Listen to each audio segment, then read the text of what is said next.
Hi guys, क्या हाल चाल। तो टेक्स्ट बुक के इंग्लिश सेक्शनल मॉक का आज हम लोग एनालिसिस करने वाले हैं।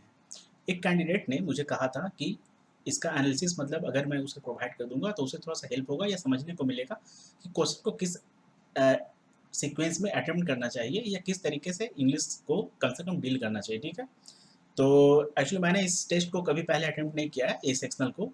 तो देखते हैं हम लोग, मतलब मैं इसे करूँगा और आप लोग भी इसे चाहें तो अटेम्प्ट कर सकते हैं। और आप लोग मुझे बताइएगा कि हाँ, आप लोगों का कैसा इसमें स्कोर वगैरह आता है। ठीक है, तो मैं जिस तरीके से करूँगा ना, आप लोग कोशिश करें कि एग्ज़ाम में कम से कम उसी तरीके से करें, बिकॉज़ इंग्लिश को है ना, मैं हमेशा कम से कम सबसे पहले जितने भी ईज़ी या डूएबल क्वेश्चंस हो गए, सबसे पहले मैं उसे निपटाता हूँ, उसके बाद ही मैं आरसी को हाथ लगाता हूँ। ठीक है?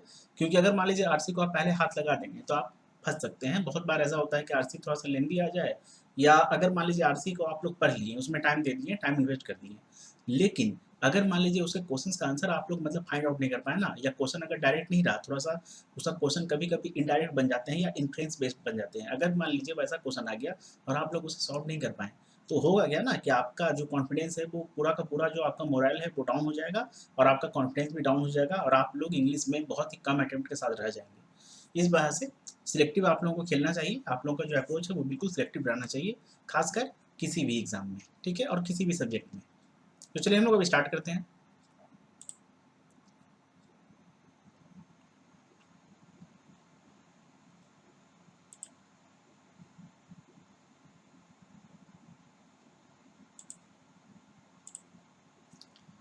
देखिए, सबसे पहले ये आरसी है, और according to the size of RC मुझे ऐसा लग रहा है कि ये थोड़ा-सा पीओ लेवल नहीं है। बहुत ही मतलब ये 6-7 नहीं, ये पीओ लेवल नहीं है। मतलब ये हो सकता है ना कि ये पहला सेक्शनल टेस्ट है, तो मे बी आप लोगों को यहाँ पर थोड़ा-सा लो लेवल का आरसी देखने को मिले। मतलब कि थोड़ा-सा ये, मतलब ये ईज़ियर साइड पे होगा, आरसी को देख के जो मुझे लग रहा है। ठीक है, सबसे पहले हम लोग आगे बढ़ते हैं। आरसी को मैं डायरेक्ट स्किप करने वाला हूँ। देखिए, ये हमारा शायद फिलर्स है, हम लोग इसे अटेम्प्ट करेंगे। This is a partial picture, though, and tends to dash the proportion of rural migrants who settled in urban areas. Urban areas में जो rural migrants चले जाते हैं, तो यहाँ पर हमारा सल्की का देखिए, मुझे मतलब नहीं पता है। एग्जेजरेट, एग्जेजरेट का मतलब हो सकता है किसी भी चीज़ को बढ़ा चढ़ा के दिखाना। तो ये पार्शियल पिक्चर है, मतलब आधा अधूरा ऐसा पिक्चर है। इसका कुछ और भी हो सकता है, मतलब कि इसका एक साइड है, दूसरा साइड भी इसका कुछ हो सकता है। ठीक है, और ग्लूमी, ग्लूमी का मतलब एक्चुअली मुझे शायद चमकीला या समथिंग ऐसा होता है। और इंडोमिटेबल, कॉम्प्लीमेंट, कॉम्प्लीमेंट का मतलब तो तारीफ करना नहीं हो गया है। मेरे ख्याल से यहाँ पर एग्जेजरेट आना चाहिए। और वैसे भी मैं इंग्लिश को जैसे करता हूँ, मैं आप लोगों को एक्चुअली अपने माइंड अपना माइंड तो आप लोगों को ट्रांसफर करके नहीं दिखा सकता हूँ ना कि हाँ, मेरे माइंड में एक्चुअली क्या चल रहा है। बट मैं आप लोगों को ये जरूर बता सकता हूँ कि हाँ, मैं इंग्लिश को कैसे मतलब सिलेक्ट करता हूँ क्वेश्चंस को, और किस तरीके से मैं उसके साथ डील करता हूँ।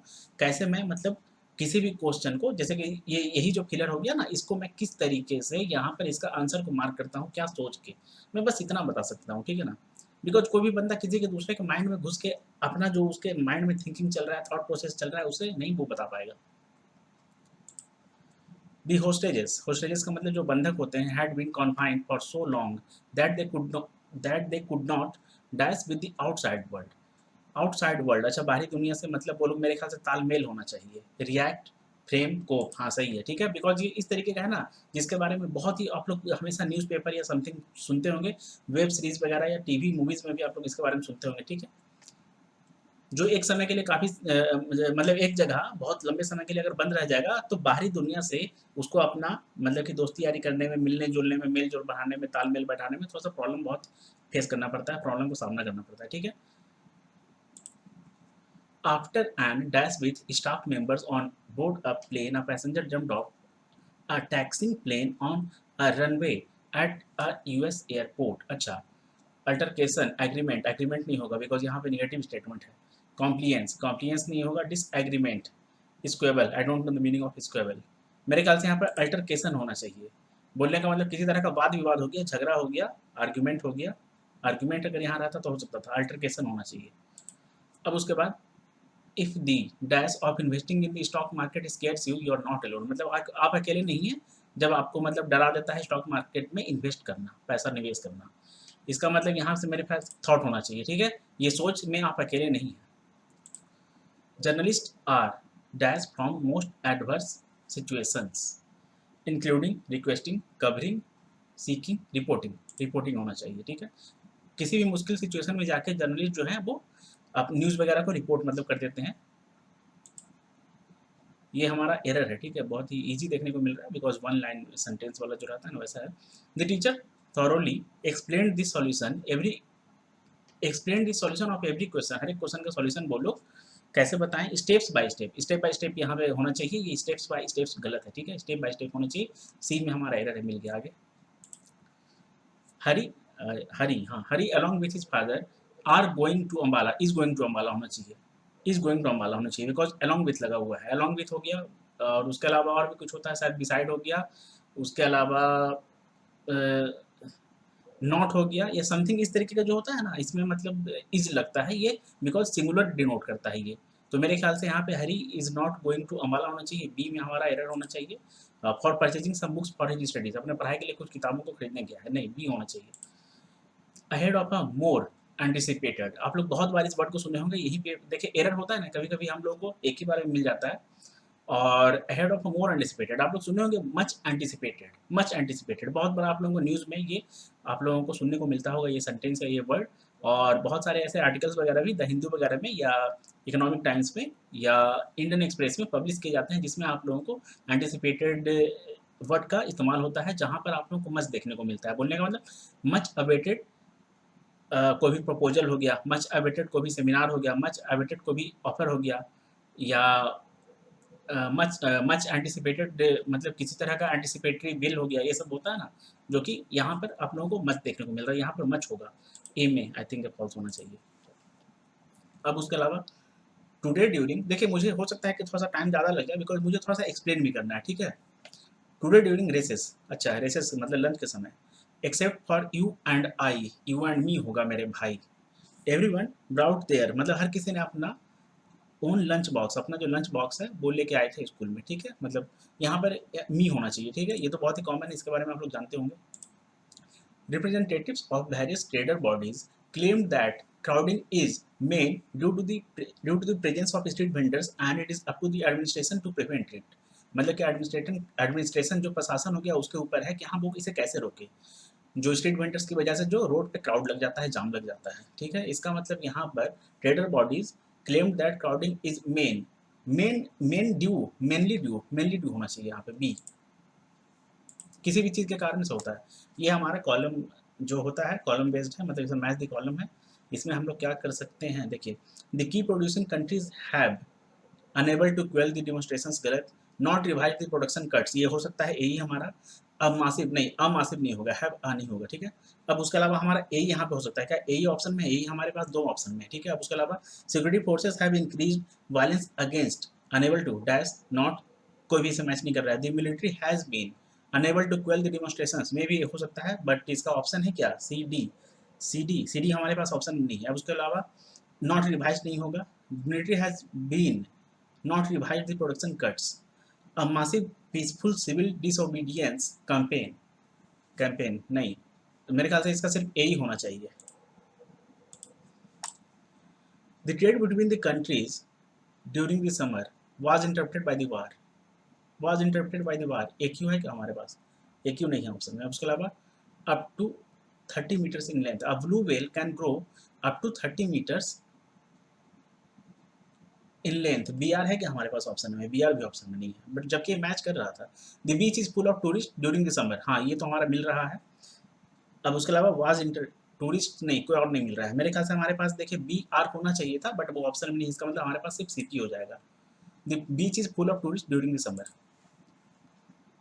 स्ट्रक्चर, अच्छा ये हमारा बताना है कि हाँ ये जो वर्ड है ना स्ट्रक्चर, इससे रिलेटेड कौन सा सेंटेंस है जो यहाँ पर मैच कर रहा है या ये वर्ड यहाँ फिट बैठ रहा है।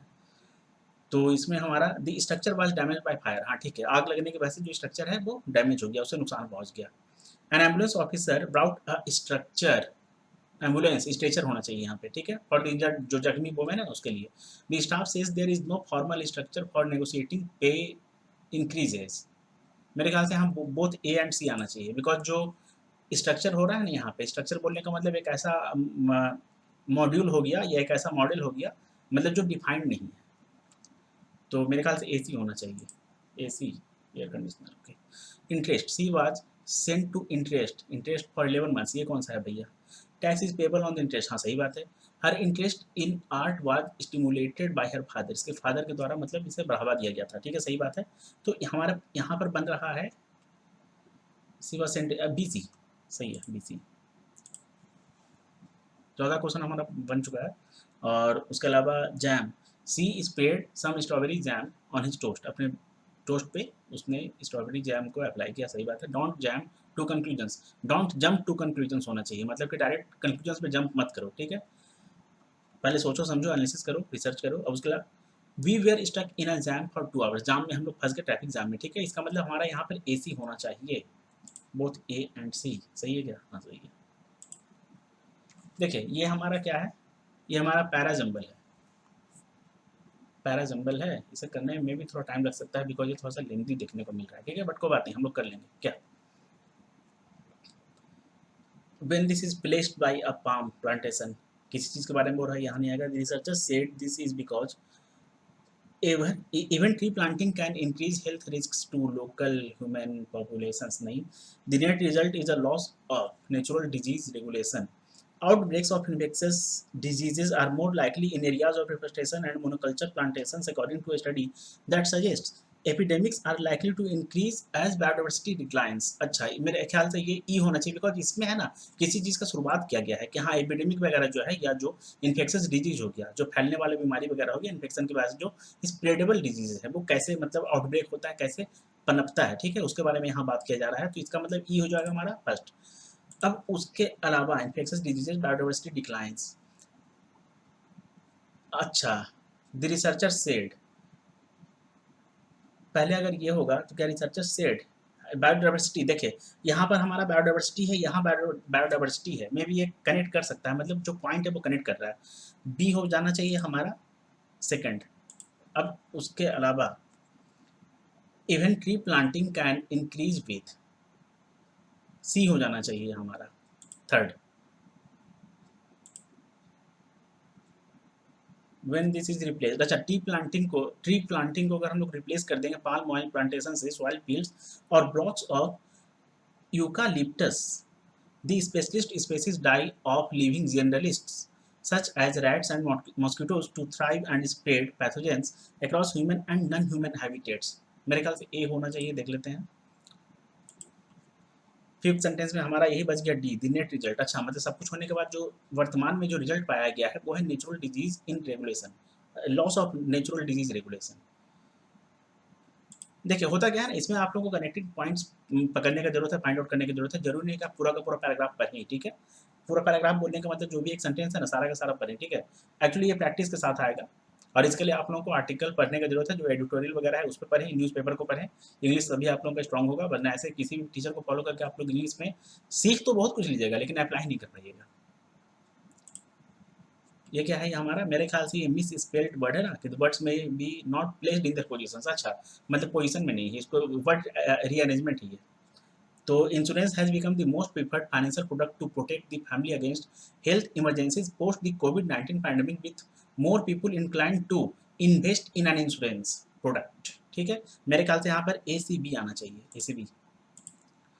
Archaeologists have buried unearthed, found होना मतलब किसी चीज़ को फाइंड करना, निकालना, तो अनअर्थड होना चाहिए, अनअर्थड a unique Roman ceremonial villa just outside Pompeii the city, buried in a volcanic eruption में वो बरी हो चुका था, ठीक है।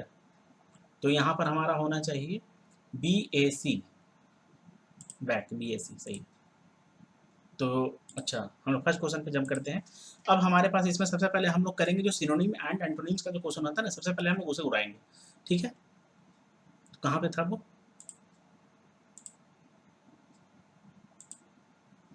Antonym for the word wealth, wealth का मतलब क्या होता है, धन संपत्ति, ठीक है।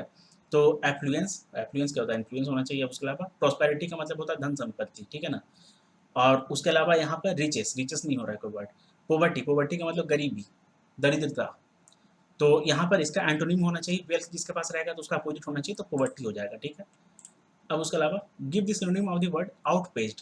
आउटपेस्ड बोलने का मतलब बहुत ही फास्ट, फुर्तीला, बहुत ही तेजी से, स्पीड, रफ्तार के साथ। तो आउटपेस्ट का सिनोनिम कौन सा हो गया भैया इसका मिलने वाला वर्ड? डिग्रेड मतलब घट जाना, लेड बैक पीछे हो जाना। अब उसके अलावा आउटरैन, आउटरैन होना चाहिए, फॉल का मतलब गिर जाना होता है, लुढ़क जाना, ठीक है ना। तो आउटरैन, आउटरैन बोलने का मतलब होता है कि रफ्तार अपना बढ़ा देना, इंक्रीज कर देना, मतलब पेस अपना बढ़ा देना। 6 में। अच्छा, अब हम लोगों को आरसी थोड़ा सा पढ़ लेना चाहिए, बहुत ही छोटा है, तुरंत पढ़ लेंगे। The number of ultra high net worth individuals. अच्छा, UHNW इंडिविजुअल्स, IS का मतलब ये इसका फुल फॉर्म गिवन है, ठीक है, और ये इसका शॉर्ट फॉर्म है। अब उसके अलावा with a wealth of $30 million or more is expected to rise 63% over the next 5 years to 11,198 in India, the second fastest growth in the world. अच्छा, according to property consultant Knight Frank India report. As per the as per its wealth report 2021, there are currently 5,21,653 UHNWIs individuals globally, of which India has 6,884 such individuals. According to the report, the number of UHNWIs, those with $30 million or more around the world, is predicted to grow by 27% between 2020 to 25, 2020 से 25 तक 27% increase हो सकते हैं, बढ़ सकते हैं, ठीक है। अब उसके अलावा टेकिंग दिस पॉपुलेशन टू 6,63,483, बोलने के मतलब 6,73,483। India is expected to see incredible growth of 63%। By 2025 तक 63% का जो है वो ग्रोथ इंडिया को देखने को मिल सकता है, ठीक है, ऐसा एक्सपेक्टेड है, अनुमानित है, अनुमान लगाया गया है। Making it the second fastest growing country in terms of number of UHNWIs, ultra high net worth individuals, UHNWIs। अब उसके अलावा कहाँ गया, हाँ, the number of UHNWIs is India is expected to grow by 63% in the next 5 years to 11,198 in 2025, ठीक है। Same यही amount हमारा आगे ऊपर में ही देखने को मिल चुका है, ठीक है। अब देखिए ये जो है ना, अच्छा मैं आपको दिखाऊँ कैसे, मैं भी आपको कर्सर से पता चल रहा होगा कि मैं कहाँ लोकेट कर रहा हूँ, ठीक है। अब उसके अलावा यहाँ क्या बोल रहा है, नाइट फ्रैंक इंडिया एक पब्लिश बॉडी है, ठीक है ना, जो रिपोर्ट वगैरह मतलब देता है, प्रेजेंट करता है। नाइट फ्रैंक इंडिया से डी ना स्टेटमेंट, एक स्टेटमेंट में इसने ऐसा बताया, ठीक है। दी Billionaires Club in India is expected to increase significantly by 43% to 162, अच्छा, by 2025 from the current 113 in 2020, अच्छा 113 है 2020 में, यहाँ से 162 हो सकता है। The growth has outpaced the global average growth of 24% and Asia average of 38% during this period. The report predicts that in the regional context, Asia is likely to see the highest rise in the number of UHNWIs with an estimated growth of 39%. This will led by Indonesia at 67% and India 63%, ठीक है। हम लोग इसका answer देखते हैं। अच्छा, in whose report is the number of UNHWIs predicted? Knight Frank India report, ठीक है। Why is India known as the second fastest growing country in terms of the number of UHNWIs? Has diversity in very intelligent का बात नहीं हुआ है, proper system का बात नहीं हुआ है, sound and incredible economic growth, ठीक है ना, sound and incredible economic growth. कहाँ पे वैसे ये था, the fastest according to properly sound and incredible economic growth, हाँ देखिए ये expected to see incredible economic growth मतलब यहीं पे, ठीक है ना। अब उसके अलावा ये हमारा हो चुका है, आगे देखते हैं क्या बोल रहा है। Give the another word for the underlined word of the given sentence. The number of UNH is expected to grow by 63% in the next 5 years to 11,198 in 2025. Knight Frank India said in a statement. अच्छा, statement का जो है वो word underlined है। अच्छा, तो इसका क्या बताना है, अनदर वर्ड, इसका दूसरा वर्ड बताना है। तो अनक्लियर नहीं होगा, डिक्लेरेशन, डिक्लेरेशन बोलने का तो किसी चीज़ का अनाउंसमेंट करना, अच्छा किसी चीज़ का विवरण देना, डिक्लेरेशन होना चाहिए यहाँ पे, ठीक है। इनडिस्टिंक्ट और डिफिनिट नहीं, डिक्लेरेशन होना चाहिए, स्टेटमेंट मतलब कुछ डिक्लेयर कर देना, रिपोर्ट दे देना। और उसके बाद गिव द एंटोनिम फॉर, अच्छा ये तो हो चुका है भैया। Which region is expected to see the highest rise in number of UHNWIs, हमारा एशिया था यहाँ पर, आई थिंक हमारा यहाँ पर जो है ना वो एशिया था। कहाँ गया, हाँ, परसेंट एशिया ऑफ इतना, ठीक है ना, average growth global expected to highest rise, Asia ही था ना।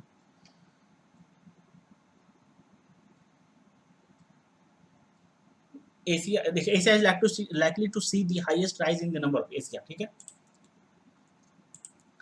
What growth of India has outpaced the global average growth, billionaire club. यहाँ पर नाइट फ्रैंक इंडिया स्टेटमेंट ने ऐसा बताया था कि the billionaires club is India is expected to see to increase significantly इतना फ्रॉम द करंट इन इतना, ठीक है। तो ये हमारा billionaire club, billionaire club average growth है ना, हाँ, billionaire club. To what number the total estimated population is expected to reach 27% growth, 27 हमारा कहीं यहाँ पे था, 27% बिटवीन इतना टेकिंग दिस पॉपुलेशन टू इतना 6,63,483। ये हमारा टाइम भी हमारा खत्म हो रहा है।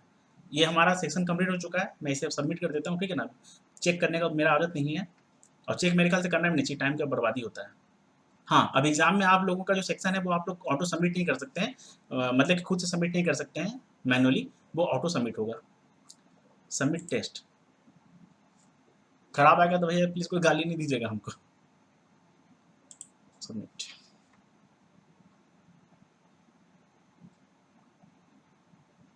Oh my God, very bad, 27.5। और क्या गलत हुआ होगा मेरा, पैराजम्बल्स में मेरा 2 गलत हो चुका है, क्यों क्यों क्यों, कोई बात नहीं, होता है, सबके साथ होता है। इसका हम लोग सबसे पहले सॉल्यूशंस देख लेते हैं, ठीक है। आप ये देख सकते हैं मेरा जो रैंक रहा है वो 37 रहा है, मेरे लिए अच्छा है, आई एम द बेस्ट। और उसके अलावा 27.5 out of 30 and 30 out of 30 मैंने अटेम्प्ट किया था, और 93.33% जो मेरा एक्यूरेसी देखने को मिला है, एंड 99.34 परसेंटाइल में मुझे देखने को मिला है। सॉल्यूशंस देख लेते हैं जल्दी से। देखिए ये तो सही है, इसको मैंने एक्चुअली थोड़ा सा मैंने स्लो पढ़ा था, दूसरी बात मैं थोड़ा सा बोल के पढ़ रहा था, वरना इसे बहुत ही जल्दी मैं पढ़ लेता, ठीक है ना। इतना छोटा तो है बगुआ जैसा। अब उसके अलावा ये सब तो सही था, सही था, सही था, सही था, सही था, सही था। देखिए अगर आप लोग चाहेंगे ना तो इसका ये क्यों गलत हुआ, क्या Harry along with his father are is होना चाहिए इसमें बी, क्यों गलत हुआ ये कहाँ गया, ये आप लोग देखे कुछ देख सकते हैं। As along with, as well as besides not etcetera, as, हाँ एज वेल एज भी एक आता है, ठीक है ना। तो ये सब प्लूरल के लिए इस्तेमाल होता है, तो ये आप लोग देख सकते हैं इसका जो भी है, ठीक है ना। और उसके अलावा हाँ कहाँ गया,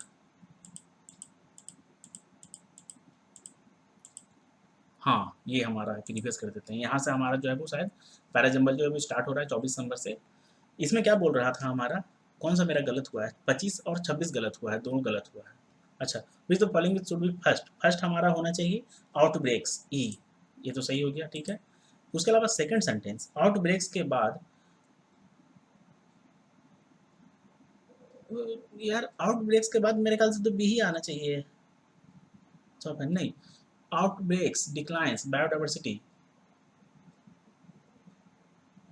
तो इसके बाद क्या हो सकता है,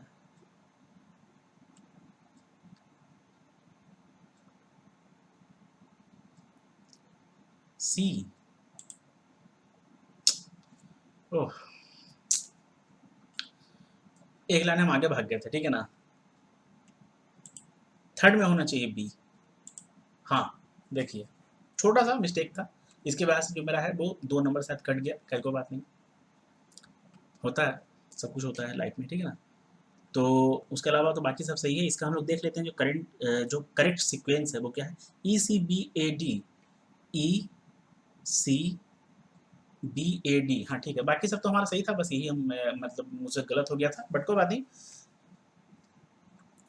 मेन बात क्या है ना कि एक्चुअली पैराजम्बल वगैरह, देखिए एक तो सबसे पहली बात एग्जाम में आप लोगों को एक्यूरेटली करना होता है, इतना तो मैंने 30 कर दिया, मुझे थोड़ा सा इजी लगा इसलिए मैंने कर दिया। दूसरी बात अगर मैं एग्जाम में करता ना तो शायद इतना नहीं करता, दूसरी बात, तीसरी बात, ठीक है, तीसरी बात, ये जो पैराजम्बल है ना, होता क्या है ना कि इसको इस लैंग्वेज में ही दिया जाता है जिसे आप लोग इजीली पढ़ के थोड़ा सा अंडरस्टैंड करना थोड़ा सा मुश्किल हो जाता है, कि हाँ आप लोग इसे पढ़ भी लें, सॉल्व भी कर दें और समझ भी जाएं सबको कि हाँ ये कहना क्या चाह रहा है, बिकॉज इसका थीम अगर आप लोग को समझ में आ जाएगा तो क्या ये आपके लिए ईजी नहीं हो जाएगा।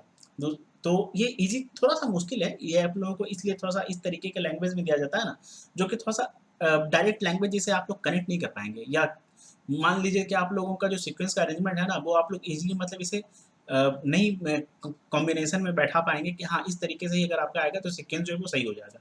थोड़ा-सा इस तरीके से इसका मतलब लैंग्वेज ही रहता है। और होता क्या है ना कि आज से कुछ समय पहले तक, बोलने का मतलब मेबी आज से 2 साल, 3 साल पहले तक जिस तरह का पैरा जंबल सा क्वेश्चन्स आप लोगों को देखने को मिलता था या जनरली एग्ज़ाम में आता था, वो थोड़े से कनेक्टिंग पॉइंट्स के साथ आते थे, जहाँ पर आप लोगों को पता चल जाएगा कि अच्छा इसके बाद तो यही आना है। बिकॉज़ वहाँ पर कुछ है ना, वो पेयरिंग के वर्ड्स मिल जाते थे। बट अभी के समय में थोड़ा-सा वो लेंदी हो चुका है। खैर कोई बात नहीं, ठीक है। तो यही था। इसके बाद हम लोग आगे देखिए, इसका जो सॉल्यूशन है वो एनालिसिस मैंने कर दिया है। और उसके बाद अब हम लोग इस वीडियो को यहीं पे एंड करते हैं। आप लोगों को जो भी क्वेरी होगा, जो भी डाउट रहेगा, आप लोग मुझे कमेंट सेक्शन में कमेंट करके पूछ सकते हैं। और आप लोगों को डिस्क्रिप्शन बॉक्स में एक टेलीग्राम का ग्रुप मिलेगा, जिसे आप लोग जॉइन करें। वहाँ पर मैं पर्सनल गाइडेंस लेता हूँ। आप लोगों को स्टडी से रिलेटेड, स्ट्रेटेजी से रिलेटेड, प्रिपरेशन से रिलेटेड, सब्जेक्ट से रिलेटेड जो भी डाउट होता है बैंक एग्जाम्स के लिए या करियर के लिए, ठीक है, मैं वहाँ पर आप लोगों का डाउट जो है वो लेता हूँ, हैंड टू हैंड आप लोगों को सॉल्यूशन देता हूँ, ठीक है। तो आप लोग मुझसे कनेक्ट कर सकते हैं, जुड़ सकते हैं, ज्वाइन कर सकते हैं। वहाँ पर आप लोगों को लिंक जो है डिस्क्रिप्शन में मिल जाएगा। तो मिलेंगे हम लोग अगले वीडियो में, तब तक के लिए all the best, thank you.